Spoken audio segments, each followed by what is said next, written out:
Morning, everybody. Thank you for joining us. The very opening pasuk of this parsha, chapter 21, verse 1, already jumps out. These are the laws that you should place before them. What does it mean that you should place before them? How about that you should teach them? How about that you should instruct them? Is there any significance to the language of placing before them? One question.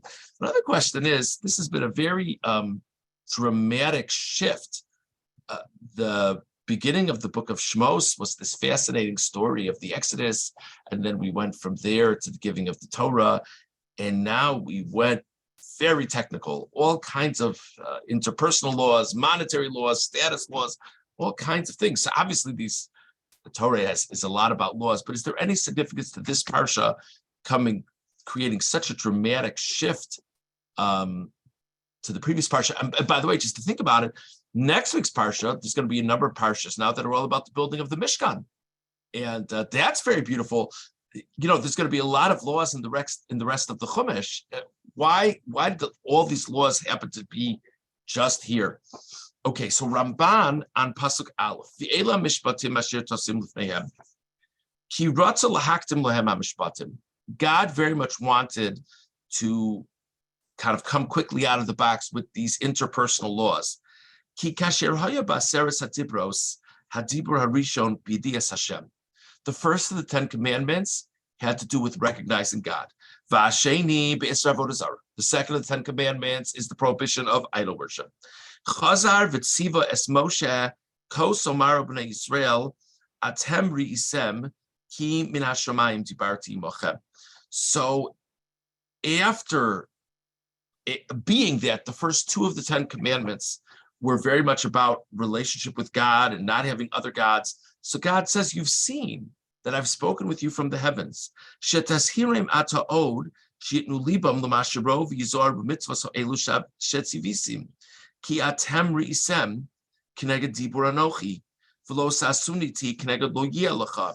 So Ramban does a very neat thing.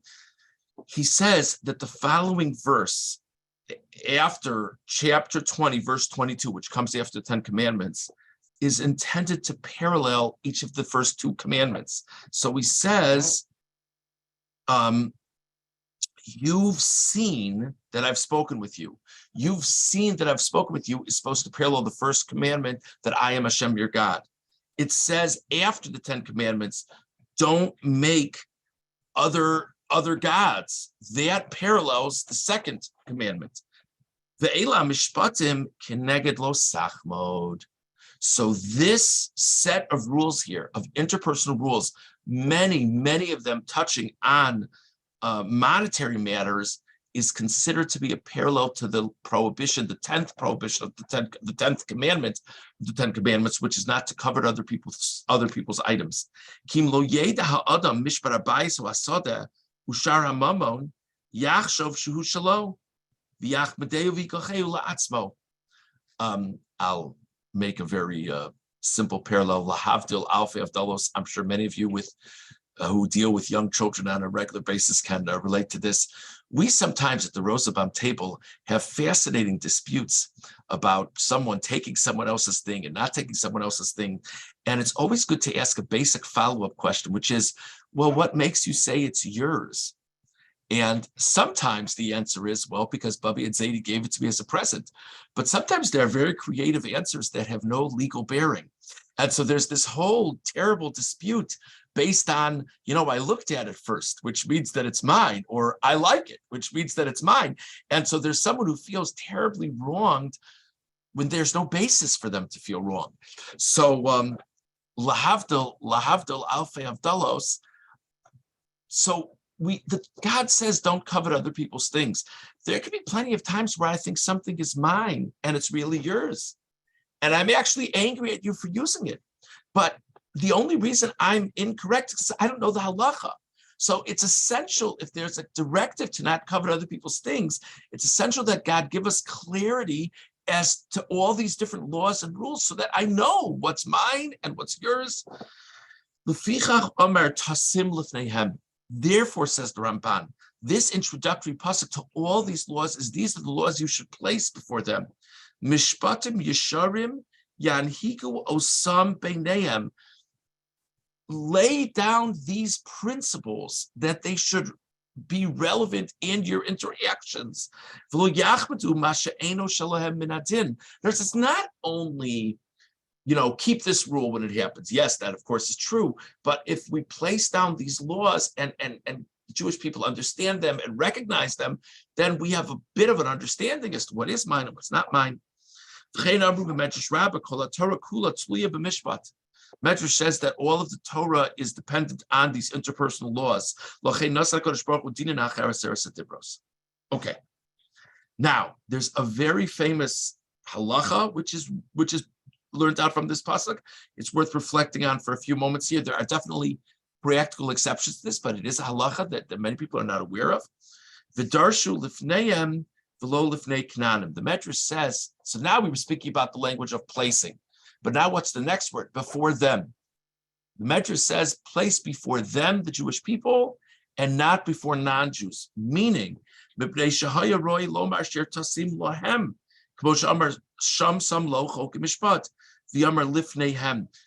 does it say place the laws before them?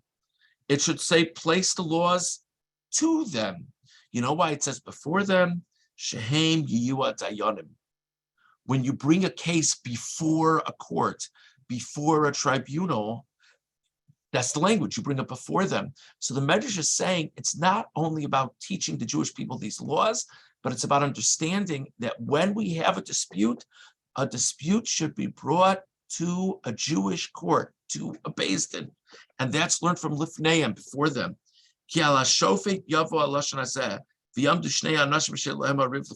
Okay, he brings various examples. Skipping about 5 lines. It's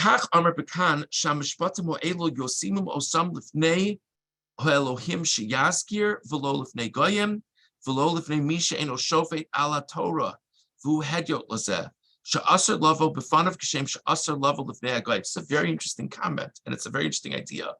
That if Jewish people have a dispute, this is only relevant if the dispute is between Jews, but if the Jewish people have a dispute, to the extent that God gives us this Torah, and this parsha is all about interpersonal laws, the extent that God tells us how things are supposed to be, if Jewish people have a dispute, they're supposed to bring it to a Jewish court.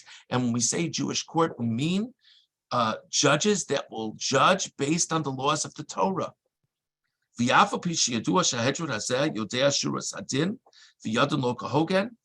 Let's say it's a very knowledgeable judge, and the judge can do whatever you want. You want Sharia law, he's got it. You want civil law, he's got it. You want Torah law, he's got it. But he's not a Jew. We say that's also not appropriate. Avalu asr lasumbo dayan v'litzok lo sheyachav v'spaldino lodin lefanav.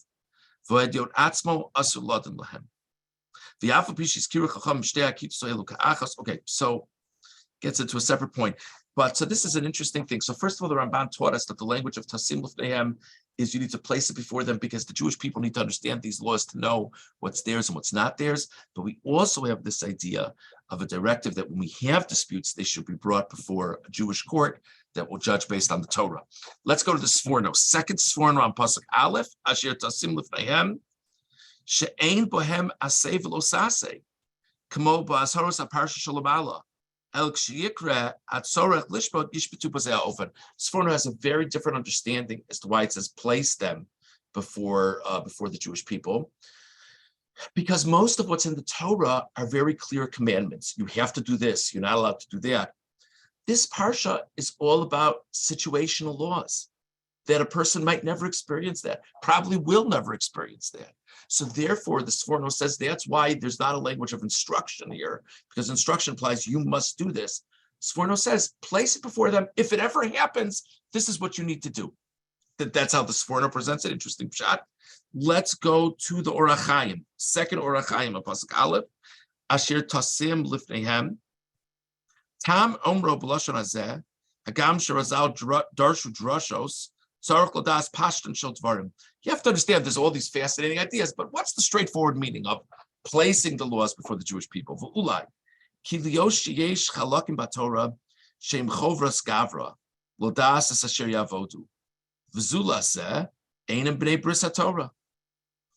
there are certain laws that if you want to be a practicing Jew, you've got to know it. Let's say a person doesn't have any idea of the laws of kashrus. So, I mean, we all try our best in life, but it's going to be hard for a person to be a fully observant Jew if they don't know the kosher laws. It's just not going to work very well.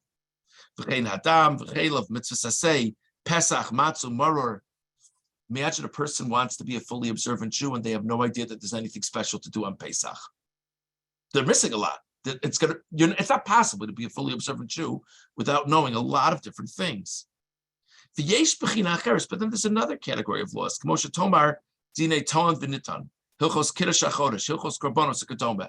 Let me ask you a question. Can you be a fully observant Jew without knowing how Beis Din declares something Rosh Chodesh? You can certainly be a fully observant Jew without knowing how Beis Din declares something Rosh Chodesh. That Beis Din should just do their best and they'll let you know when it's Rosh Chodesh. Can you be a fully observant Jew without knowing all the laws of sacrifices? Of course. Whatever those Kohanim, the Beis Din should do their thing. So some laws everybody really needs to know, and some laws you only need to know if that's your area of specialty.